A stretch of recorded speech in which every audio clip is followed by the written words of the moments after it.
Hello everyone, this is doctor Uday Shankar from Radha dental care Munger. आज हम बात करेंगे दंत चिकित्सा के क्षेत्र में कुछ मिथ्स जो हैं। जैसे दांतों की सफाई करवाने से दांत कमजोर तो नहीं हो जाते हैं, दांत निकलवाने से आंखों की रोशनी तो नहीं चली जाएगी, और दांत निकलवाने से कहीं मुंह का कैंसर तो नहीं हो जाएगा। ये मैं पिछले 10-12 सालों से दंत चिकित्सा के क्षेत्र में प्रैक्टिस कर रहा हूं और आए दिन मुझे डेली प्रैक्टिस में ये चीजें सुनने को मिलती है। अपने पेशेंट से भी, समाज में भी देखता हूं कि कुछ लोग इस तरह की बातें करते हैं। सबसे पहले हमारी जिम्मेदारी बनती है एक दंत चिकित्सक के नाते और भी दंत चिकित्सक की कि इसकी सच्चाई क्या है आप लोगों के सामने रख। मैं जिम्मेदारी पूर्वक आज सारे एक का मैं आप लोगों को एक्सप्लेनेशन दे रहा हूं। सबसे पहले हम स्टार्ट करते हैं कि दांतों की सफाई करवाने से दांत कहीं कमजोर तो नहीं हो जाएंगे। आपको अपना खुद का दिमाग लगाना है कि दांतों के ऊपर और अंदर यहाँ पे ऊपरी सतह पे अगर गंदगी जमी हुई रहेगी तो आसपास के जो टिश्यूज हैं, जो स्ट्रक्चर्स हैं, गंदगी की वजह से खराब हो सकते हैं। और दांत को अगर क्लीन करके यहां से साफ सुथरा कर दिया जाएगा तो इससे और आपके आसपास के टिश्यूज जो हैं हेल्दी रहेंगे, वो कमजोर नहीं होंगे। तो इसके पीछे सच्चाई क्या है? अगर कोई इंडिविजुअल दांत के ऊपरी सतह पे देखते होंगे स्टेन कैलकुलस जम जाता है। स्टेन क्या हो गया? कुछ भी तरह का स्टेन, गंदगी, वहां पे दाग जम जाना।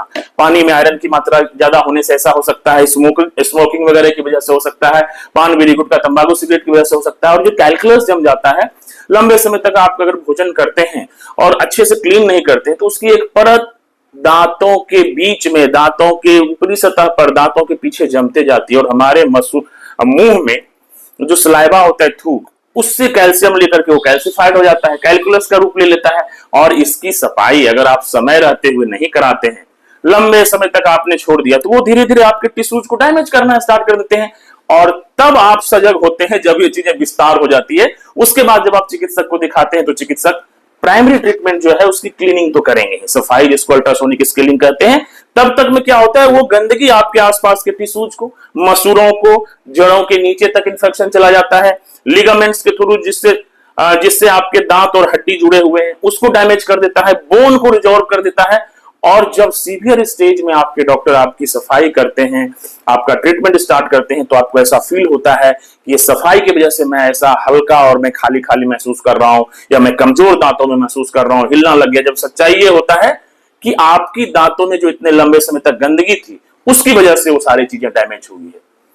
तो आप समय समय पर, once in a year, after 6 month, आपको अगर हेल्दी चाहते हैं कि मेरा सब कुछ अच्छा रहे तो किसी भी दंत चिकित्सक को विजिट करना है, ताकि कोई प्रॉब्लम अर्ली स्टेज में डायग्नोसिस हो और वो विस्तार नहीं हो पाए।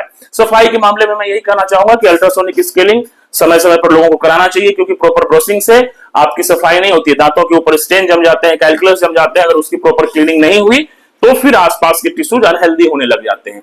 चाय कॉफी का स्टेन आता है, खाने में हल्दी का स्टेन आता है, आप इतने बाहर के खाना खाते हो, कलरिंग एजेंट उसमें रहता है, प्रिजर्वेटिव रहता है, पानी में आयरन की मात्रा रहती है, इन सब चीजों से, और खास करके जिनके दांत टेढ़े मेढ़े हैं, वो धीरे धीरे डिपॉजिट होते रहता है और साल भर 6 महीने में इतना विस्तार हो जाता है कि वो जम सा जाता है दांतों के ऊपर, हमारे हेल्दी टिश्यूज को डैमेज करने लगता है। तो सारांश पॉइंट में यही कहूंगा कि दांतों की सफाई कराने से शुरुआती स्टेज में कोई दिक्कत नहीं है। अब मैं आता हूं कि दांत निकलवाने से आंखों की रोशनी तो नहीं चली जाएगी। बिल्कुल मिथ्स है। दांतों के नर्व सप्लाई बिल्कुल अलग है, आंखों का नर्व सप्लाई अलग है। खराब होने का मतलब होता है आंखों का प्रॉपर वर्क नहीं करने लगना, रोशनी चले जाना या कम हो जाना, ऐसा कुछ नहीं है। आंख का हेल्दी होने का सीधा सा मतलब है कि उसको proper blood supply, proper nerve supply अच्छे से मिल रहा है, जिसका दांतों के इनर्वेशन से कोई लेना देना नहीं है दूर दूर तक।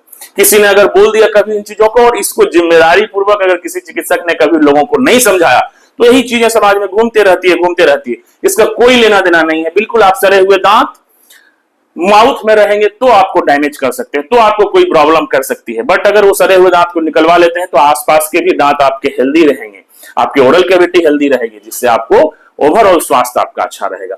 तीसरा, मैंने बताया था कि दांत निकलवाने से कहीं मुंह का कैंसर तो नहीं हो जाएगा। नहीं, ऐसा कभी नहीं होता है। कई बार क्या होता है, मैं डेली प्रैक्टिस में देखता हूं या और भी चीजों से, मैं अलग अलग कॉन्फ्रेंस में भी जाता हूं, अपने अनुभव से बताता हूं, अगर किसी व्यक्ति को पहले से ओरल कैंसर है, किसी भी वजह से, कॉजेटिव एजेंट की वजह से है उनको, और आपने किसी क्वालिफाइड डॉक्टर को नहीं दिखाया, किसी क्वैक को दिखाया, या जो अनक्वालिफाइड लोग हैं, और उन्होंने क्लिनिकल एग्जामिनेशन के बेसिस पर नहीं पकड़ पाए कि यहां पर क्या प्रॉब्लम थी, कहीं कैंसरस तो नहीं था, जो क्लिनिकल एग्जामिनेशन में दिखता है, या कोई रेडियोग्राफिकल एग्जामिनेशन उसका नहीं हुआ, या जब डॉक्टर देखता है उसकी प्रॉपर हिस्ट्री लेते हैं लोग डॉक्टर, और उस हिस्ट्री में वो डायग्नोस नहीं कर पाए या उनको पता नहीं है अनक्वालिफाइड लोगों को, और पेशेंट को पहले से ओरल कैंसर है, और उस स्थिति में अगर दांत को पुल आउट कई बार कर दिया जाता है अनक्वालिफाइड लोगों की वजह से, तो वो चीजें और विस्तार हो जाती है और एग्रीफेट हो जाता है।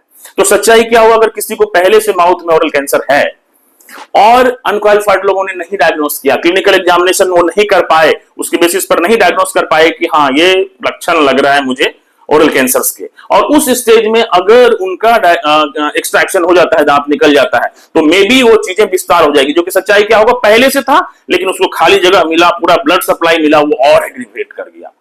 तो इसीलिए हमेशा क्वालिफाइड चिकित्सक के बीच आप लोगों को अपने दांत को दिखाना चाहिए, और जिनको अगर कई बार नहीं पता चले कि ये बदलाव क्या है, तो उनको और भी हायर सेंटर से मदद लेना चाहिए, ताकि क्लिनिकल एग्जामिनेशन के बेसिस पर पता ना चले तो आप रेडियोग्राफिकल एग्जामिनेशन कराएं। आपको हर चिकित्सक जहां पे भी अच्छे क्वालिफाइड लोगों के बीच में जाएंगे, वो आपकी पूरी हिस्ट्री लेते हैं कि ये ऐसी प्रॉब्लम कब से हुई, कितने दिनों से हुई, क्या क्या लक्षण है, सडन दांत हिलने तो नहीं लग गया, अपोजिट वाला चेक करते हैं, वो भी तो उसमें तो कोई नहीं प्रॉब्लम है, मतलब वो डॉक्टर डिसाइड करेंगे। क्लिनिकल एग्जामिनेशन मतलब आपको जस्ट देख करके चेयर साइड, और वहां कुछ अगर उनको लक्षण दिखाई दिया कि नहीं ये साधारण चीजें नहीं है, फिर रेडियोग्राफिकल चीजों से एग्जामिनेशन उनको डन करते हैं, उसको कंफर्म करते हैं, कई बार बायोप्सी कराने की जरूरत पड़ती है। तो ये सारी चीजें कर करके एक क्वालिफाइड डॉक्टर आपके दांत को एक्सट्रैक्शन करते हैं। लेकिन ये बिल्कुल भी सच्चाई नहीं है कि कोई हेल्दी लोग हैं और उनका टूथ एक्सट्रैक्शन किसी चिकित्सक के द्वारा किया गया है और एक्सट्रैक्शन की वजह से लाइक ओरल कैंसर हो सकता है। ये बिल्कुल मिथ्स है, इन चीजों पे ध्यान नहीं दे। जो भी सड़ा हुआ दांत है अपने अच्छे दांत उसको दिखाए, या कई बार ऑर्थोडोंटिक एक्सट्रैक्शन करना होता है, जो ट्रीटमेंट चलता है क्लिप वाला, जिसको ब्रेसेस भी बोलते हैं, तो हाँ यस इस तरीके से, तो ऐसे में कई बार एक्सट्रैक्शन की जरूरत पड़ती है, हेल्दी टूथ को निकालना पड़ता है स्पेस बनाने के लिए, कोई दिक्कत नहीं है, इट्स नॉर्मल प्रोसेस। तो आज मैंने तीनों चीजों को एक्सप्लेन कर दिया है कि दांतों की सफाई कराने से दांत कमजोर नहीं होते हैं, और दांत के निकलवाने से आंखों की रोशनी नहीं जाती है, और दांत के निकलवाने से कभी भी ओरल कैंसर नहीं हो सकता है। तो जो मेरा एक धर्म था ये दंत चिकित्सक, आप लोगों को सच्चाई से अवगत कराना, वो चीजें मैंने आज बता दी है। तो कोशिश करेंगे कि इस छोटे से वीडियो से आप लोग मेंटली अब पूरा स्ट्रांग हो जाएंगे कि नहीं ये सारी चीजें मिथ्स हैं, और आप भी जाने, अपने आसपास के लोगों को बताएं, ताकि दंत चिकित्सा के प्रति उनमें कॉन्फिडेंस आए, और किसी भी अच्छे अपने दंत चिकित्सक के पास आकर के अपनी दांत एवं मुंह संबंधित प्रॉब्लम्स को शेयर करें, उसके बारे में जानें, और उसके बचाव एवं इलाज के तरीके के बारे में जानें, और दंत चिकित्सक से सेवा लें, ताकि आपका ओरल कैविटी हेल्दी रह सके। ओरल कैविटी हेल्दी रहेगा, ओवरऑल हेल्थ भी आपका अच्छा रहेगा। मुस्कुराते रहिए, हंसते रहिए। जय हिंद, जय भारत।